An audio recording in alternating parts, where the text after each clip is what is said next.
हर खबर के लिए YouTube Bihar Mithila news search करें, सब्सक्राइब करें और फेसबुक पेज को लाइक करें।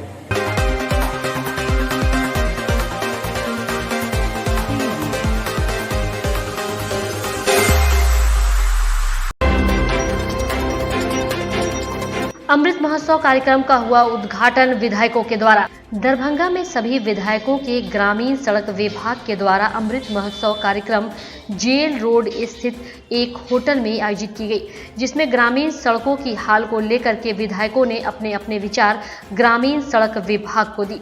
सभी विधायकों ने अपने क्षेत्र के गांव को सड़क से जोड़ने के लिए विभाग को सूची भी सौंपी है। इस अवसर पर सभी विधायकों ने नरेंद्र मोदी के इस कार्यक्रम को सराहा। वहीं इस कार्यक्रम में ग्रामीण सड़क विभाग के अधिकारियों के अलावा विधायक संजय सरावगी, मिश्री लाल यादव, विनय चौधरी, मुरारी मोहन झा सहित कई विधायक मौजूद थे। 2000 से पूर्व 5 से पूर्व की स्थिति को देखिए, ग्रामीण सड़कों की, और आज की स्थिति देखिए, बहुत आमूल परिवर्तन है, लेकिन कुछ सुधार की ज़रूरत है। आज इस संगोष्ठी के माध्यम से हम लोगों ने उसको ध्यान आकृष्ट विभाग को कराया है और मुझे पूर्ण विश्वास है कि यहाँ के जो RWD के जो विभाग के कर्मचारी पदाधिकारी जो हैं वो और बेहतर, जो कुछ कमी है उसमें और वो सुधार लाएंगे और यह कार्यक्रम उस सुधार करने में मील का पत्थर साबित होगा। रक्षाबंधन को लेकर दुकानों पर उमड़ने लगी खरीदारों की भीड़। भाई बहन के अटूट प्रेम का त्योहार रक्षाबंधन प्रत्येक वर्ष सावन मास की पूर्णिमा तिथि को मनाया जाता है। इस वर्ष 22 अगस्त को ये त्योहार मनाया जाएगा। वहीं आपको बता दें कि रक्षाबंधन को लेकर जहां बहनों में उत्साह का माहौल है, वहीं स्थानीय बाजार स्वागत के लिए सज धज कर तैयार हो गया है। रंग बिरंगी राखियों से सजे बाजारों की रौनक देखते ही बनती है। वहीं राखी की खरीदारी को लेकर काफी संख्या में बहनें दुकानों पर पहुंच रही हैं। अभिभावकों की लापरवाही की वजह से बच्चों के स्टंट से मौत का खतरा। दरभंगा में जहां एक तरफ बाढ़ से नदी में डूबने का मामला लगातार आ रहा है, वहीं अभिभावकों की लापरवाही की वजह से युवक और नाबालिग लड़के पुल से नदी में छलांग लगाते नजर आते हैं। इन्हें अगर कोई आसपास का लोग मना करते हैं तो यह उनसे उलझ जाते हैं। इस परिस्थिति में जहां एक जिम्मेवारी अभिभावकों की है, वे स्थानीय प्रशासन और चौकीदार को भी इस बात पर ध्यान रखना चाहिए, वरना जब कोई घटना घटती है तो विधि व्यवस्था की समस्या प्रशासन के लिए उत्पन्न हो जाती है। जो अभिभावक अपने बच्चों को रोकते तो नहीं, लेकिन उनकी मौत हो जाने के बाद आपदा प्रबंधन से 4 लाख लेने के लिए सड़क जाम तक कर देते हैं। जरूरत है ऐसे युवक और अभिभावकों पर कार्रवाई करने की, ताकि संभावित खतरे को टाला जा सके। यह हाल आजकल ग्रामीण क्षेत्र से लेकर कई शहरी क्षेत्र में भी देखा जा रहा है। कल के कोई तरह का घटना भी घट सकता है, का गार्जियन को सोचना चाहिए ना कि अपना लड़का को अच्छी तरह से रखे। वही 10 साल 12 साल का लड़का लोग है। बागमती नदी है, शुभंकरपुर रत्नपट्टी पुल है, इमली घाट पुल। मुहर्रम के दौरान कई जगह घायल हुए युवकों का इलाज DMCH। दरभंगा में मुहर्रम के दौरान कई जगह घायल हुए कुछ युवकों का इलाज दरभंगा DMCH में चल रहा है। DMCH के स्वास्थ्य अधिकारी के अनुसार देर रात इमरजेंसी में घायलों को भर्ती कराया गया। जिन्हें हल्की फुल्की चोट आई और सिर फटा हुआ था, उन लोगों को इलाज के बाद घर भेज दिया गया। वहीं 2 लोग ऐसे थे जो गंभीर रूप से घायल होने की वजह से उनका इलाज चल रहा है। वहीं एक तरफ मुहर्रम के अखाड़े पर प्रतिबंध लगा था, वहीं कई छिटपुट हिंसा में कुछ लोग घायल हो गए थे।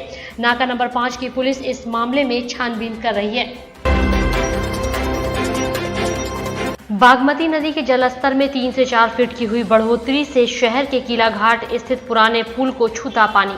लगातार हो रही बारिश से शहर से सटे बागमती नदी के जलस्तर में 3 से 4 फीट की बढ़ोतरी से शहरी क्षेत्र पर एक बार फिर बाढ़ का खतरा मंडराने लगा है। जलस्तर बढ़ने से वार्ड नंबर 9 के बख्तौरागंज मोहल्ले के सभी नाले ओवरफ्लो हो जाने से इस मोहल्ले में पानी का घुसना शुरू हो गया है। रत्नोपट्टी से तेलिया पोखर जाने वाली सड़क पर लगभग 25 फीट में पानी का बहाव के कारण लोगों को आने जाने में काफी परेशानी हो रही है। वहीं वार्ड नंबर 8 में चैती दुर्गा मंदिर के पास बाढ़ का पानी फैल जाने के कारण वहां पर काफी परेशानी हो रही है। वार्ड 22 एवं 23 में भी बाढ़ का पानी तेजी से फैल रहा है, जिस कारण लोग अपना घर परिवार छोड़कर ऊंचे स्थानों पर शरण लेने को मजबूर है। आर्थिक आधार पर जनगणना एवं आरक्षण की मांग को लेकर ब्राह्मण फेडरेशन द्वारा 1 दिवसीय धरना का आयोजन। आर्थिक आधार पर जनगणना एवं आरक्षण की मांग को लेकर शनिवार को ऑल बिहार ब्राह्मण फेडरेशन द्वारा 1 दिवसीय धरना का आयोजन प्रदेश उपाध्यक्ष डॉक्टर उद्भट मिश्रा के नेतृत्व में किया गया। लहरसराय अवस्थित धरना स्थल पर आयोजित धरना कार्यक्रम की अध्यक्षता जिलाध्यक्ष डॉक्टर प्रभाकर झा ने की। दरभंगा जिला इकाई द्वारा ये धरना का आयोजन किया गया है और मुख्य मांग है कि सभी जाति के लोग में गरीब है अमीर है, गरीबों को आरक्षण का लाभ मिले, न कि उसका लाभ कोई अमीर खा जाए। 70 बरस आज़ादी के बाद भी आज उस गरीबों का लाभ उसी वर्ग के अमीर लोग खा जाते हैं, जबकि खेत में हल जोतने वाला उस व्यक्ति को वो लाभ नहीं मिल पाता है। तो हम लोग का ऑल बिहार ब्राह्मण फेडरेशन का मानना है कि देश में आर्थिक जनगणना हो और आर्थिक जनगणना के आधार पर तमाम सभी जाति के लोगों को गरीबी के आधार पर आरक्षण का लाभ दिया जाए। और वो समय बीत गया जब जाति आधारित आरक्षण था। यही मुख्य मांग है। बिहार सरकार के निर्देश के बाद 16 अगस्त से 1ली से 8वीं क्लास तक के बच्चों के स्कूल खुल चुके हैं। सरकार की ओर से स्कूल प्रबंधन को स्पष्ट निर्देश है कि उन्हें कोरोना प्रोटोकॉल का पालन करना होगा। इसके अलावा बच्चों की सुरक्षा के लिए स्कूल में सैनिटाइजर, हैंड वॉश की व्यवस्था के साथ साथ मास्क रखना भी अनिवार्य होगा। इसके अलावा जो शिक्षक कोरोना का दोनों टीका ले चुके हैं, उन्हीं शिक्षकों को बच्चों को पढ़ाने की इजाजत दी गई है। सरकार का यह भी निर्देश है कि स्कूल के अंदर वही कर्मचारी प्रवेश करेंगे जिन्होंने टीकाकरण करा लिया हो। सरकार की जो भी गाइडलाइन है उसे स्कूल के द्वारा पालन करना ही होगा। I feel very nice to come to school and after a very long time meet to our friends, and now corona time is past, class is going very well and teachers are very good, and we used to we feel very safe and we wear mask every time and also have sanitizer every time.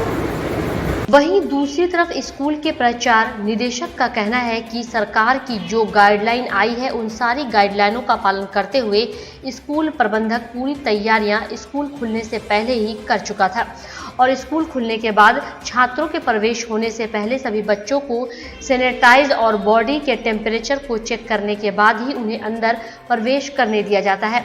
साथ ही साथ mask, एक बच्चे से दूसरे बच्चे के बीच की दूरी का भी पूरा ख्याल स्कूल की तरफ से रखा जा रहा है। छात्रों को किसी तरह की परेशानी न हो, इसके लिए भी स्कूल के द्वारा हर संभव प्रयास करने की बात स्कूल के प्रचार द्वारा कही गई। 16 तारीख से विद्यालय खुलने का आदेश था और विद्यालय को कक्षा 1 से लेकर कक्षा 8 तक खोल दिया गया है और विद्यालय में सैनिटाइजर, थर्मोमीटर और जो भी हैंड वॉश तथा 2 गज की दूरी जो है, मास्क जरूरी है, इन सारी बातों की व्यवस्था की गई है। सारे शिक्षक ऑलरेडी हमारे यहाँ डबल डोज वैक्सीनेशन ले चुके हैं। साथ ही साथ जो एहतियात बरतनी चाहिए इन सारे मुद्दों पर सरकार के आदेशानुसार, सरकार के गाइडलाइंस के अनुसार उनका पालन किया जा रहा है। 2 दिनों बाद दोनों व्यक्तियों का मिला शव, परिजनों ने जताया हत्या की आशंका। एयरपोर्ट के समीप 18 अगस्त को रात्रि लगभग 11 बजे के समीप एक मोटरसाइकिल से 3 व्यक्ति ननौरा की ओर जा रहे थे। इसी क्रम में सामने से आ रही ट्रक की लाइट से मोटरसाइकिल सवार का बैलेंस बिगड़ा और तीनों व्यक्ति नदी में गिर गए, जिसमें से एक व्यक्ति उसी समय नदी से निकलने में कामयाब हुआ, जिसका नाम राजन बताया जाता है, और 2 व्यक्तियों का शव नहीं मिल पाया। 19 अगस्त को लगभग 8 बजे एनडीआरएफ की टीम पहुंची और कई घंटे तक खोजने का प्रयास किया। उसके बाद भी एनडीआरएफ के हाथ कुछ भी नहीं लगा। अंततः एनडीआरएफ की टीम को 20 अगस्त को दोनों व्यक्ति चंदन कुमार और राजेश रावत का शव मिला। वहीं आपको बता दें कि राजेश और चंदन दोनों मृतकों के परिजनों ने शव को देखने के बाद हत्या की आशंका जाहिर की है। ये लाश नहीं मिला, बाइक मिला। बाइक में बहुत ऐसा सब है डिमेरिट जो बहुत प्रश्न उठाता है। गाड़ी अगर चलती हालत में पानी में गिरी हो तो उसका गाड़ी का लॉक ऑन होना चाहिए। अगर गाड़ी का लॉक खराब है तो चाबी गिर सकती है। गाड़ी में चाबी नहीं है, गाड़ी ऑफ है, गाड़ी मेन स्टैंड में निकली है। गाड़ी का दाहिने तरफ पीछे का ब्रेक होता है वो डैमेज है, दाहिने का बम्पर डैमेज है और गाड़ी बाएं में गिरी है। गाड़ी बाएं में गिरेगी तो आगे में रहेगी ना कि पुल के नीचे चले जाएगी। गाड़ी पुल के नीचे से बरामद हुई है। यह प्रश्न मैंने किया था तो हमें दबा दिया गया, मेरे पीछे कोई बोलने वाला।